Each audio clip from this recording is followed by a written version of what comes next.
A lot of my father's friends were taken hostage and they were kidnapped Mhm. and they were taken to torture camps. And till today, some of these gentlemen are suffering from post trauma Mhm. stress disorders.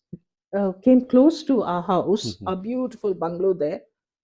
We had already been taken out and we were taken to barracks.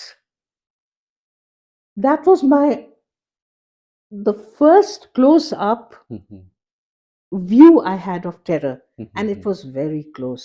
Now, in Shillong, when we returned to Shillong, 79 was very troublesome. I was in college then, and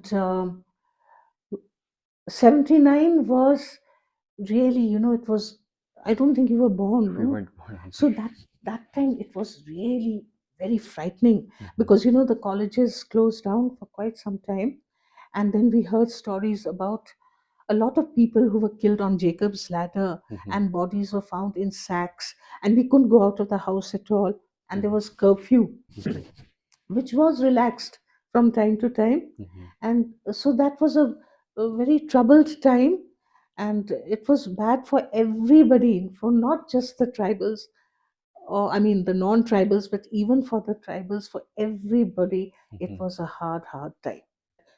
Personally, I have to say Mhm. that I have never been the target of any kind of racial communal slur. Mhm. Really, that is something I think I've just been lucky. Perhaps. It, I've got my closest friends are people from Shillong. Mhm. They're my best friends. They're like family. Mhm. But I do know that tensions of a communal nature do exist, Mhm. and they will continue to exist so long as um, you know I think we need awareness, we Mhm. need enlightenment to come in. I actually wanted to ask you, how were you able to keep such a positive worldview, considering everything you've experienced and seen? No, I think I'm just fortunate, I'm just happy. Basically, I'm a happy person. I'm just so happy, and also I'm so privileged, Mhm. that I'm in these beautiful hills of Shillong. Mhm.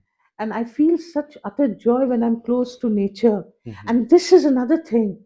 I feel that people are moving away from nature, Mhm.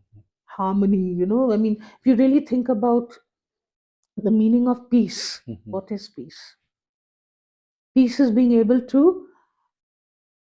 uh, to cope with all the stress and chaos and Mhm. confusion that exists, because life does not exist without conflict. Mhm. I think we know that. Yes. You cannot say you're alive if you say that you're totally free from conflict. Conflict exists everywhere. Mhm. Chaos exists everywhere. It's within us and it's external Mhm. also. So I think that if you're able to deal with that Mhm. and manage stress, then I think you're at peace. Mhm. So your thoughts on what a peaceful life for our generation, or maybe even just for your family, would be? What would that picture look like, Auntie? That picture would be one where you could walk out any time of the day Mm. without looking over your shoulder, saying anything you want to, without listening to yourself first, Mhm. that measuring your words. Of course, it's always important to measure every word that you utter. Mhm. But basically, peace would reign Mhm. in a world of freedom. Tagore's poem, I'm sure you've studied, where the mind is without Not fear fear. Yeah. and the head is held high, where knowledge is free. This is what we need to uh, Focus do on. to Mhm. break down walls,